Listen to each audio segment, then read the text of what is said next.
community partners spotlight here with the North Idaho Pride Alliance, where we're going through and talking with our community partners that have been supportive of us, as well as our entire community.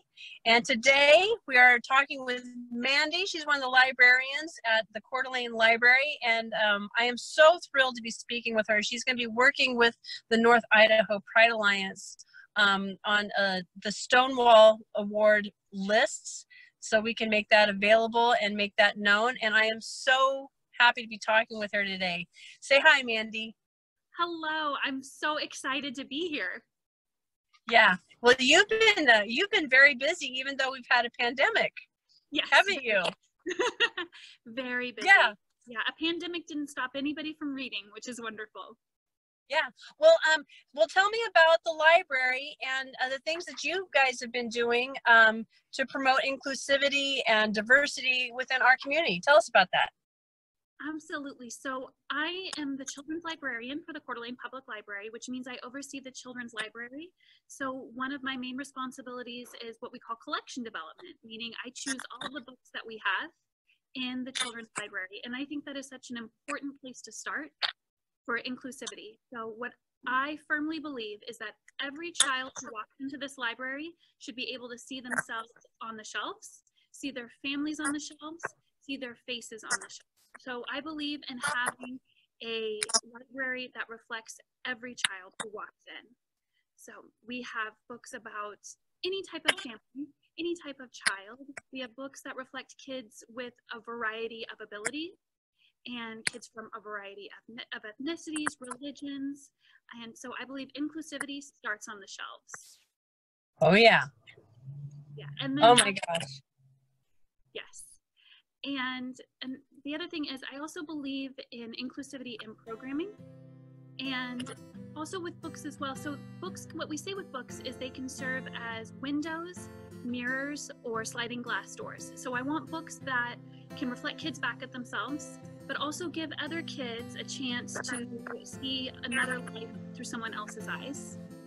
And then we can do the same thing with our programming here at the library. We're reflecting all of the kids, but we're also exposing other children to lives that look different than their own.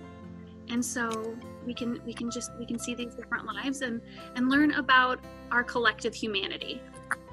Oh, I know. And you've been very proactive in that. And you and I have talked before, and you've really been very proactive in trying to find that diversity and selection of titles. Can you speak a little bit about, what you've been doing to promote that? Absolutely. So one place that I've really been working on, so I'm an enrolled citizen of the Cherokee Nation. So I've been working a lot on bringing Indigenous titles and what we call own voices in. So these are books, when we say own voices, we're talking about books that people are writing about their own lived experiences. So we have books about LGBTQ characters that are written by LGBTQ authors. We have books about Indigenous characters that are written by Indigenous authors. Last week, I put out a book list about talking to kids about race, and I made a video to go along with that. So we have a whole book list for families looking to explore books on that topic, and I focused on own voices books in that book list as well, because we want people know their own experiences, and they know their own stories, and authenticity is so important. So we've really been focusing on that. That is just incredible. You are right. Hearing stories by those particular authors is so critical. It's like the difference between from the outside looking in and being on the inside, telling your story. It's so critical in those experiences. That's just wonderful. Have you been working with any other community partners on the program like this? And, do you have any examples about working with other programs to promote this? We've done a wide variety of programs. We have a lot of community partners. Yeah. And so I do a sensory story time I did it when we were still in in-person programs. So I did a sensory story time. And so I had several partners with that. So and I was going to change the name, that's an all abilities story time. So it's geared to kids with who are on the autism spectrum, or kids with sensory processing disorder, or kids with disabilities, but all are welcome. And so I had several partners with that. Syringa Family Partnership. I had different community partners who would come to that story time as well. We have a wonderful outreach team. We have Sharp Beach and Barbara Brambila, and they do story time at just so many places. But we do a lot with Head Start, both Harding Center and NIC. So inclusivity can cover, I believe, in a wide range of inclusivity, and also, and where intersectionality comes into play, because somebody isn't just Indigenous or just Black or just LGBTQ. We have these intersections that we really need to meet people where they're at. Absolutely. I mean, we are so multidimensional, and oh, that's wonderful. How was it through the whole pandemic?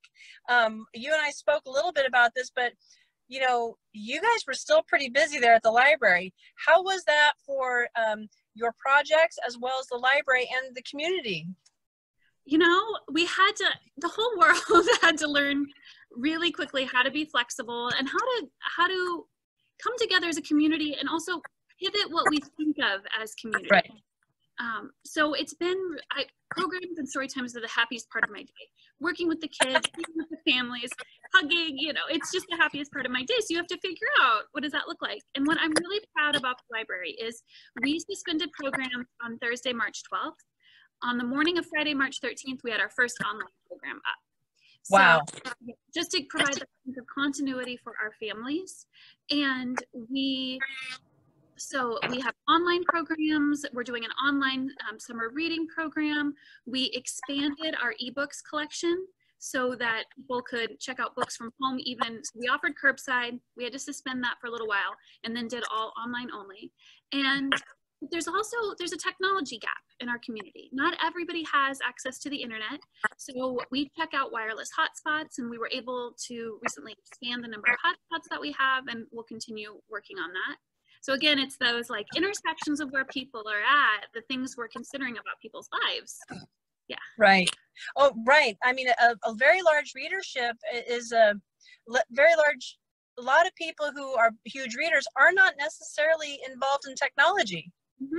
And like you said, there's a big gap there, and it sounds like you guys worked really hard to overcome that. Mm-hmm.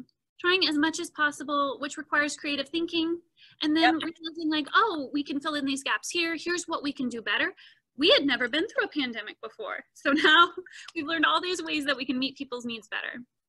Right. You know, it really did spur a whole movement of trying to think outside the box. I mean, we really, as you know, the world, we had to think outside the box on how to connect with each other without really connecting, you know, without being in contact, so to speak. That's really incredible. I think you guys did a wonderful job. The feedback I'm getting is just incredible, because the public library is such a resource and such a focal point of most communities, and you guys really did a great job.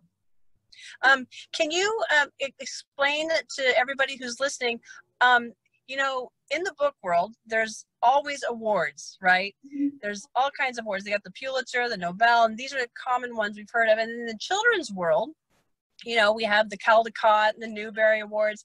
And I don't think a lot of people out there knew that there was actually a Stonewall Award, which is just wonderful. And it's been 51 years, I believe, since Stonewall. And could you tell us a little bit about the Stonewall Awards? Yes, so I will be doing a book talk a little bit later, all about the Stonewall Award winners, and we'll have a book list that we're making that we'll share with you that families and people can access as a great resource.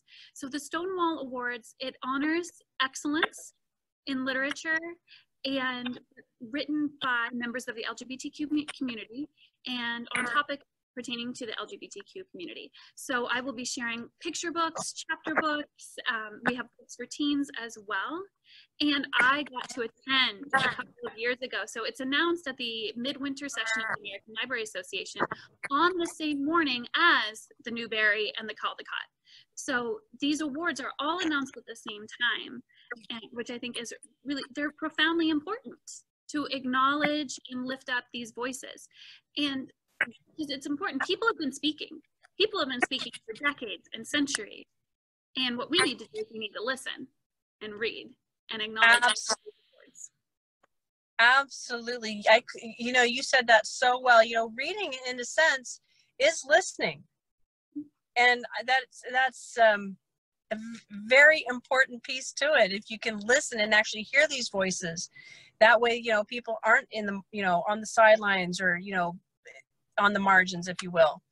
So I am glad to be able to work with the library and with you so that the Pride Alliance can really bring these Stonewall Award winners, into the sunlight, so to speak, so more people know about them and they can hear those voices. Yes. Really appreciate the work you're doing. Thank you. Yeah. Do we have time? I have a quick story about why having LGBTQ titles on the shelf is so important to me. I would love you to share that story. Perfect. And I would like to say that I have permission to share this story. I asked my friend if I could tell this. I said, if you don't want me to give any details, don't. And he said, I can give all the details because he wants, in case there's somebody out there listening, sorry, I might be emotional. In case there's somebody out there listening that his story might help, he said, I have full permission to share it. So I believe stories are sacred and we shouldn't share other people's stories without permission. So I do have full permission for this. So thank you very much. Yes. My friend Dave grew up in Post Falls. And so Dave's about my age. So born in the 80s, I think he's a couple years younger, just a baby, a couple years younger, early 30s. Born in the 80s, kid in the 90s, teen in the early 2000s. So now everybody knows how old I am too. So, and Dave is gay, but he never felt like he could come out or even fully acknowledge that to himself.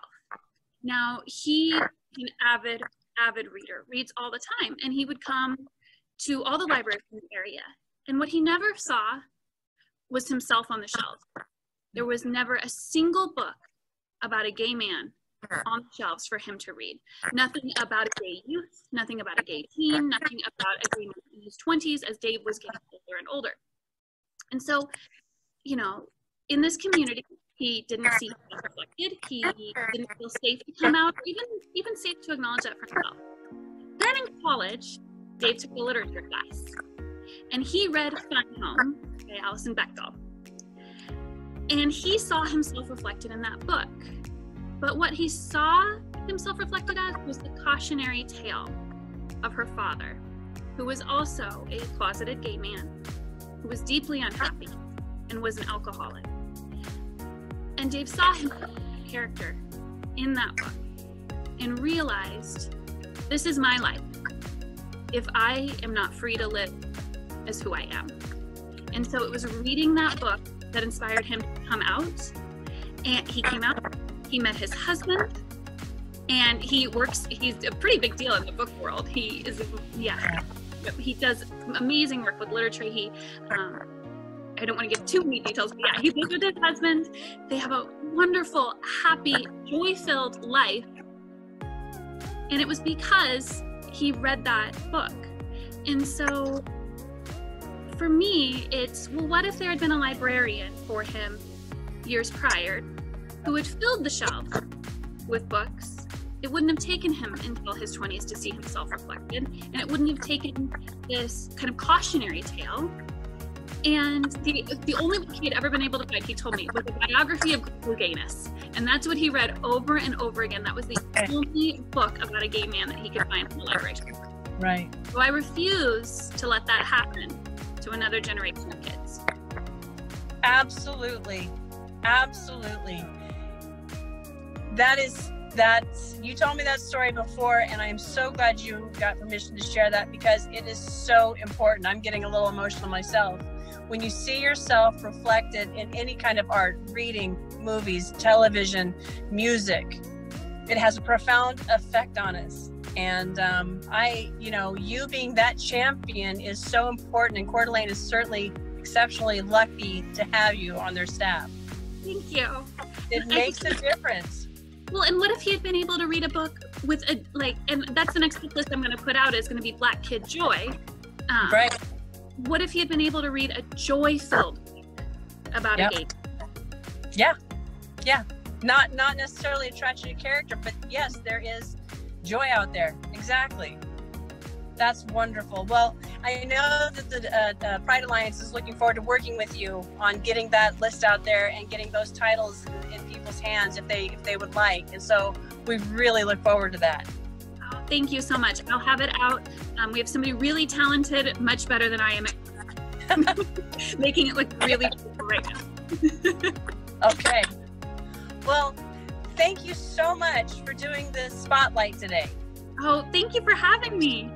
Yeah, and I look forward to seeing you at the library, and I look forward to our community being able to go into our local library and be welcomed and see themselves reflected on the shelves. Absolutely. All right, well, thank you, Mandi, and thank you to the Coeur d'Alene Public Library as well. Happy Pride Month. Happy Pride Month.